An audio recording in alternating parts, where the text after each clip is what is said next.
ఉపరాష్ట్రపతి ఎన్నిక విషయంలో నిన్న మొన్న మరి అటు ఎన్డీఏ ఇటు ఇండియా రెండు కూటములు కూడా తమ తమ అభ్యర్థుల్ని ప్రకటించాయి. కానీ మీకు నేను గుర్తు చేస్తా ఉన్నా, బీఆర్ఎస్ అనేది సర్వస్వతంత్రమైన పార్టీ. మాకు ఢిల్లీలో బాసులు ఎవరు లేరు. మాకు ఢిల్లీలో ఏ బాసు లేడు. మాకు ఏ పార్టీ కూడా మా బాస్ కాదు. మాకు ఎవరైనా బాసులు ఉన్నారు అంటే తెలంగాణ ప్రజలే మా బాసులు తప్ప మాకెవరు ఢిల్లీలో పెద్దలు మాకు ఆజ్ఞాపించే వాళ్ళు, మమ్మల్ని ఆదేశించే వాళ్ళు ఎవరు లేరు.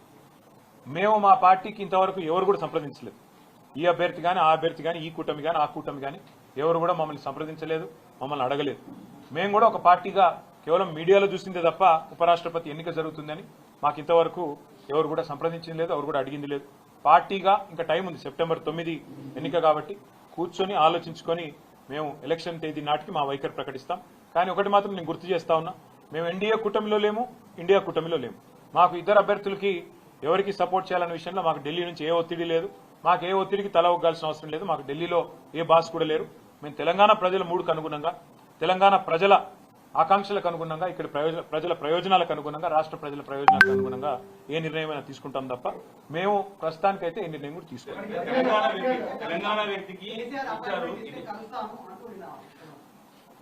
ఎవరు మళ్ళీ చెప్తా ఉన్నా, ఆయన రేవంత్ రెడ్డి గారు పెట్టిన అభ్యర్థి అయితే ఖచ్చితంగా మేము వ్యతిరేకిస్తాం. ఎందుకంటే కాంగ్రెస్ అనే ఒక చిల్లర పార్టీ, కాంగ్రెస్ అనే ఒక థర్డ్ క్లాస్ పార్టీ ఇవాళ రాష్ట్రంలో ప్రజలని ఎంత అరిగోసబుచ్చుకుంటున్నదో రాష్ట్ర ప్రజలందరికీ తెలుసు. మరి అట్లాంటి థర్డ్ క్లాస్ ముఖ్యమంత్రి, థర్డ్ క్లాస్ పార్టీ పెట్టిన అభ్యర్థిని మేము సమర్థిస్తారని మీరు ఎట్లా అనుకుంటారు నాకు అర్థం కాదు. ఇంకోటి, ఇవాళ జరుగుతున్నది ఏంటంటే ఒక డ్రామా. ఉపరాష్ట్రపతి ఎన్నికల విషయంలో డ్రామా. నిన్న మొన్నటిదాకా ఏమన్నారు ఇదే రేవంత్ రెడ్డి గారు, బీసీల విషయంలో మా పార్టీ చాలా చిత్తశుద్ధిగా ఉన్నది, బలహీన వర్గాల విషయంలో మేము ఢిల్లీ దాకా కొట్లాడతాం, అవసరమైతే అంతరిక్షం దాకా పోయి కొట్లాడతాం అన్నాడు. మరి ఒక బీసీ అభ్యర్థిని ఎందుకు పెట్టలే? అంత ప్రేమ ఉంటే తెలంగాణ నుంచి ఒక బీసీ అభ్యర్థి దొరకలేదు, ఒక కంచైలయ్య గారిని పెట్టేది ఉండే. తెలంగాణ నుంచి ఒక బీసీ అభ్యర్థిని పెట్టి ఇగో ఇది మా చిత్తశుద్ధి అని చెప్పుకునేది ఉండే. అంటే బీసీల మీద ప్రేమ మాత్రం నోట్లోనే ఉంటుంది. మళ్ళీ ఎన్నికలు నిలబెట్టే టైంకి వచ్చే వరకు మాత్రం బీసీలు కనబడరు మీకు. అట్లాంటి మీ మాటలు మేము నమ్మాలి, మీ మాటలు నమ్మి మళ్ళీ మీ వెనక నిలబడాలి. నేను అడుగుతా ఉన్నామ్మా, మీరేమైనా మెహర్బాన్ చేస్తుండ్రా మాకు? మేము సర్వస్వతంత్రమైన పార్టీ. మేము డెఫినెట్గా ఎన్డీఏలో లేము, ఇండియాలో లేము. మేము మా మోడీ మా బాస్ కాదు, రాహుల్ గాంధీ మా బాస్ కాదు. తెలంగాణ ప్రజలు మా బాసులు. వాళ్ళ ఆలోచనకు అనుగుణంగా, వాళ్ళ అభిప్రాయానికి అనుగుణంగా మా నిర్ణయం ఉంటుంది. ఇక్కడ ఒకటి మాత్రం వాస్తవం, రెండు పార్టీలు దొందు దొండేనండి. కాంగ్రెస్ బీజేపీ రెండు కూడా దొందు దొందే. తెలంగాణను ఇద్దరు కూడా ముంచినోళ్లే. 11 ఏళ్లు బీజేపీ ఏం చేయలే, 2 సంవత్సరాలకు 20 నెలలుగా కాంగ్రెస్ ఏమీ చేయలే, ఇచ్చిన ఒక్క మాట నిలబెట్టుకోలే. ఆ ఇద్దరు అభ్యర్థులను మేము అంత సీరియస్ గా తీసుకోవాల్సిన ఆలోచన ఉంటుందని నేనైతే వ్యక్తిగతంగా అనుకోను. కానీ పార్టీగా, ఎందుకంటే నా ఒక్కడ అభిప్రాయం పార్టీ అభిప్రాయం కాదు, పార్టీగా మేము కూర్చుని ఆలోచించి డెఫినెట్ గా మా ఎమ్మెల్యేలు ఉన్నారు, మా ఎంపీలు ఉన్నారు, మా ఎమ్మెల్సీలు ఉన్నారు, మా ఇన్ఛార్జీలు ఉన్నారు, మా స్టేట్ కమిటీ ఉంది. అందరం అవసరమైతే పెద్దలు కేసీఆర్ గారితో మా అభిప్రాయాలు చెప్పి ఒక పార్టీగా నిర్ణయం తీసుకుంటాం. వ్యక్తిగతంగా నేను అనుకోవడం మాత్రం రెండు కూడా దొందు దొందే. కాంగ్రెస్ బీజేపీ రెండు దొందు దొందే. రెండు తెలంగాణకు పనికొచ్చే పార్టీలు కాదు, రెండు ఢిల్లీ పార్టీలే. వాటిని పట్టించుకోవాల్సిన అవసరం కానీ, వాటి రాజకీయం గురించి ఆలోచించాల్సిన అవసరం కానీ లేదు అనేది వ్యక్తిగతంగా నా అభిప్రాయం.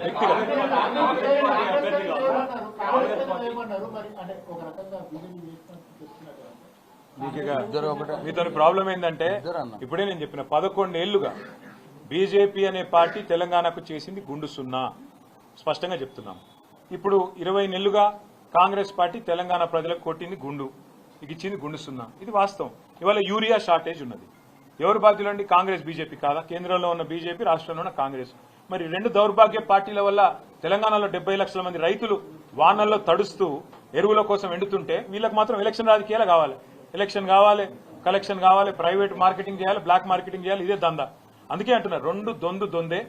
నా వ్యక్తిగతమైన అభిప్రాయం ఒక వ్యక్తిగా, రెండు పార్టీలు కూడా మనకు తెలంగాణకు చేసిందేమీ లేదు, పట్టించుకోవాల్సిన అవసరం లేదని నా వ్యక్తిగత అభిప్రాయం. పార్టీగా మేము ఎన్నిక డేట్ దగ్గరకు వచ్చినాడు నిర్ణయం తీసుకుంటాము, అప్పుడు మాట్లాడతాం. అప్పుడు మద్దతు ఇచ్చారా? ఎవరిచ్చారు? బీఆర్ఎస్ కాదు, మీతో ఇచ్చారా అంటున్నా. గమ్మ మాట్లాడుతున్న వాళ్ళు ఇవ్వాలి కదా. ఆ రోజు కూడా మన తెలుగువాడే కదా వెంకయ్య నాయుడు గారు పోటీ చేసింది. ఆ రోజు స్పీకర్గా మన తెలుగువాడిని పెడితే ఆ రోజు సపోర్ట్ చేశారా? స్పీకర్గా సపోర్ట్ చేశారా బాలయ్య గారిని? కాబట్టి మీరు అవసరం ఉన్నప్పుడు ఒక మాట, మీకు అవసరం లేనప్పుడు ఒక మాట, మీకు అనుకూలంగా మాట్లాడడం మనకు అలవాటు.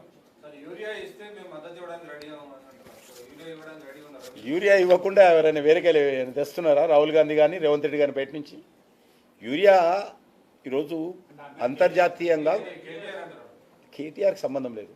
కేటీఆర్ ఎవరు అడిగారు కానీ కేటీఆర్ని ఎవరు అడిగారు సపోర్టు? మాకు అవసరం లేదన్న సపోర్టు. అరే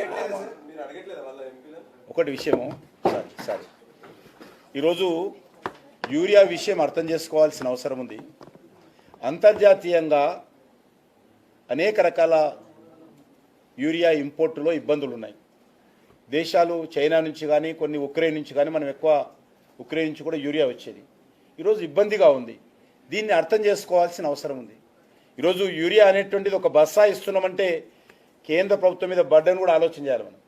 అది పక్కదారి పట్టకుండా చూడాల్సిన అవసరం ఉంది. కేంద్ర ప్రభుత్వం ఒక బస్తా యూరియా బస్తా మీద 2400 రూపాయలు సబ్సిడీ ఇస్తుంది. Each bag on urea government of India giving 2400 rupees subsidy. Original cost of this urea 2500 నుంచి 2650 రూపాయలు కేంద్ర ప్రభుత్వం మీద బర్డన్ పడుతుంది. రైతు దగ్గర we are collecting only 242 rupees to 260 rupees అంతే కలెక్ట్ చేస్తాం. ప్రతి బస్తా మీద 2300 నుంచి 2400 సబ్సిడీ కేంద్ర ప్రభుత్వం ఇచ్చి ఈరోజు మనం సరఫరా చేస్తున్నాం. ఏదో ఆషామాషి వ్యవహారం కాదు. ఎక్కడి నుంచి తెస్తున్నాము? అనేక దేశాల నుంచి తెస్తున్నాం. మీ హయాంలో కాంగ్రెస్ పార్టీ హయాంలో మీరు అన్ని దేశంలో ఉన్నటువంటి అన్ని యూరియా కంపెనీలన్నీ క్లోజ్ చేసి చేతులు ఎత్తేశారు. ఈరోజు నరేంద్ర మోడీ గారి ప్రభుత్వము యూరియా తయారు చేసేటువంటి కంపెనీలను మళ్ళీ ప్రారంభించడం జరిగింది. తెలంగాణలో కూడా యూరియా ఎరువుల కంపెనీ రామగుండంలో మళ్ళీ భూమి పూజ చేసిండు నరేంద్ర మోడీ గారు. ఆయనే ప్రారంభించారు. టెక్నికల్గా కొన్ని ప్రాబ్లమ్స్ వచ్చినాయి, దాన్ని అందరం కూడా వేసుకోవాలి. కానీ అంతేగాని తెలంగాణలో ఉన్నటువంటి మంత్రులు ప్రతిరోజు మాట్లాడి ఈరోజు దాన్ని ఒక పెద్ద సమస్యగా సృష్టించారు. చాలామంది కొంతమంది దొరకదో అని పెద్ద ఎత్తున స్టాక్ చేస్తూ ఉన్నారు. పెద్ద ఎత్తున దాన్ని ఇతర కార్యక్రమాలకు దారి మళ్లిస్తూ ఉన్నారు. తెలంగాణ రాష్ట్రానికి సుమారు ఈరోజు మరి ఇప్పటి వరకు 76,000 కోట్ల రూపాయల యొక్క సబ్సిడీ యూరియా మీద కేంద్ర ప్రభుత్వం ఇచ్చింది, ఒక్క యూరియా మీద. కాబట్టి కేంద్ర ప్రభుత్వం అయినా కూడా ప్రపంచవ్యాప్తంగా పాకిస్తాన్ కానీ, అమెరికా కానీ, ఆస్ట్రేలియా కానీ, చైనా కానీ, బ్రెజిల్ కానీ, జర్మనీ కానీ అన్ని దేశాలలో ఎరువుల ధరలు పెంచారు. పెంచని దేశం ఏదైతే ఉందంటే 10 సంవత్సరాలుగా అది ఒక భారతదేశమే, మోడీ గారి ప్రభుత్వమే, బీజేపీ ప్రభుత్వమే, ఎన్డీఏ ప్రభుత్వమే. ఒక్క రూపాయి కూడా పెంచకుండా ఎంత ధరలు పెరుగుతున్నప్పుడు అంతర్జాతీయ మార్కెట్లో ప్రతి సంవత్సరం క్యాబినెట్లో 2 లక్షలు, 1.5 లక్షలు అడిషనల్గా సబ్సిడీ పెంచుకుంటూ మేము యూరియా కానీ ఎరువులు సరఫరా చేస్తున్నాం. కొద్ది ఇబ్బంది ఉండొచ్చు, వాస్తవమే. ఇది అంతర్జాతీయంగా వచ్చినటువంటి సమస్య. సరఫరా చేతగా కాదు. ఈరోజు సరఫరా మేము ఇచ్చేటువంటి బల్క్గా తెలంగాణ ప్రభుత్వానికి ఇచ్చినటువంటి యూరియాను కానీ ఎరువులను కానీ పద్ధతి ప్రకారము అందరికీ డిస్ట్రిబ్యూట్ చేయాల్సినటువంటి అవసరము రాష్ట్ర ప్రభుత్వం మీద. కొంతమంది గతంలో సుమారు 2 లక్షల మెట్రిక్ టన్నులకు సంబంధించినటువంటి యూరియా స్టాక్ ఉండింది. అది ఏమైందో తెలియదు. ఇప్పుడు వస్తున్నటువంటి యూరియా ప్రాపర్గా అందరికీ డిస్ట్రిబ్యూషన్ కావాలి. దాన్ని రాష్ట్ర ప్రభుత్వం కూడా రైతులకు చెప్పాలి. ఇప్పుడు ఉన్నటువంటి పరిస్థితుల్లో యూరియాను ఒక పద్ధతిగా వాడుకోవడము, యూరియాను కొంత దుర్వినియోగం కాకుండా చూసుకోవడము, పక్కదారి పట్టకుండా చూడడము. మీకు అందరూ తెలుసు, యూరియాకు సంబంధించి పక్కదారి పడుతుంటే వేపపూత పూసినటువంటి యూరియాను మేము తీసుకొచ్చాం కొత్తగా. అది కొత్త సంస్కరణ, అనేక రకాల సంస్కరణలు, ఇదొక సంస్కరణ. వేపపూత పూసినటువంటి యూరియాని ఇస్తా ఉన్నాం. దాన్ని కూడా ఈరోజు దుర్మార్గులు ఆ యొక్క వేపపూత పూసినటువంటి యూరియాను కూడా దారి మళ్లిస్తున్నటువంటి విషయము. దాన్ని ఈరోజు మరి అనేక ఇతర కార్యక్రమాలకు మరి ఉపయోగిస్తున్నటువంటి విషయాన్ని కూడా మనం ఈ సందర్భంగా కనుగొన్నాం. కాబట్టి ప్రభుత్వము యూరియా దారి మళ్ళుకుంటా చూడాలి. ఎక్కడ కూడా ఏ యొక్క పెద్ద రైతు కానీ స్టోర్ చేయకుండా చూడాలి. ఏ యొక్క మరి డిస్ట్రిబ్యూటర్ కూడా పొరపాటు జరగకుండా చూడాలి.